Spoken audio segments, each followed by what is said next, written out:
পাতাগুলো প্রায় মারা যাচ্ছে, অথচ ধানের কিছুই হয়নি।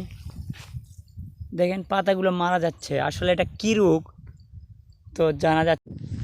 তো এটা হচ্ছে আমার জমি ধান। আসসালামু আলাইকুম। তো 7 দিন আগে সামনে শুক্রবারে আমি আসছিলাম ধানগুলো দেখতে। তো আজকে 7 দিন পর, আজকেও শুক্রবার, তো আসছি আমাদের করলাবাড়ি মুরাল, যেগুলো ধানের জমি আছে কৃষকের, সেগুলো আজকে আপনাদের তুলে ধরার চেষ্টা করবো, আপনারা সবাই দেখবেন। তো আমি এখন যেখানে উপস্থিত সেটা হলো, এটা মুরাল ধরে, এটা হচ্ছে মুরালের বিল। দেখতে পাচ্ছেন ধান, কৃষকের ধান চারদিকে ছড়িয়ে আছে। দেখতে পাচ্ছেন যে কোথাও কোথাও ধানটা পাক ধরছে, দেখতে পাচ্ছেন।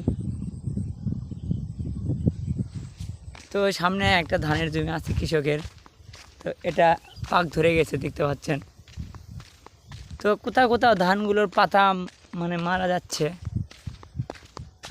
এটা হলো মুরাল বিল। তো আমি আমার ধানগুলো দেখতে যাবো এখন। তো এটা হচ্ছে আমার জমি ধান।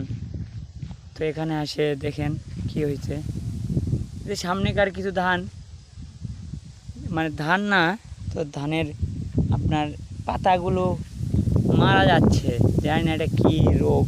তো সামনে দেখেন আরও দূর থেকে মনে হচ্ছে ধানগুলো লাল হয়েছে।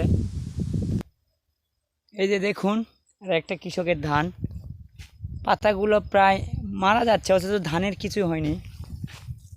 দেখেন পাতাগুলো মারা যাচ্ছে, আসলে এটা কী রোগ তো জানা যাচ্ছে না। মানে কোনো ওষুধ দিয়ে নাকি সারতেছে না, কৃষকদের সাথে কথা বলার পর বুঝতেছি। তো আপনারা যদি এই মানে রোগের পরিত্রাণ সম্পর্কে যদি জানেন, একটু কমেন্ট করে জানাবেন, এটা কৃষকের উপকার হবে। তো এইটা হলো আমার ধানি জমি। এখান থেকে ওই যে সাদা ফ্ল্যাগ থেকে একটু ধানগুলো লাল হয়েছে, দেখতে পাচ্ছেন।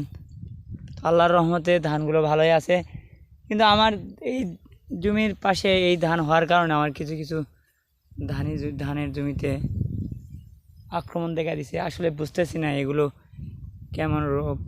তো আপনারা যারা আমার ভিডিও দেখেন, হয়তো একটু সামান্য পরিমাণ দেখেন, তো একটু বেশি করে দেখার চেষ্টা করবেন, বড় টায়ার না দেখে একটু দেখবেন, যাতে আমরা যেন উপকৃত পাই। আর কিছুদিন পর মানে সামনের সপ্তাহে আসে আবার দেখাবো যে ধানগুলো প্রায় লাল অবস্থা হয়ে গেছে, মানে পেকে দেওয়ার অবস্থা। দেখতে পাচ্ছেন কৃষক এখন নাই। তো হয়তো আর 7 দিন, বা হয়তো আমরা সাধারণত বৈশাখ মাসে 15 যাতে আমাদের ধানটা কেটে পড়ে যায়।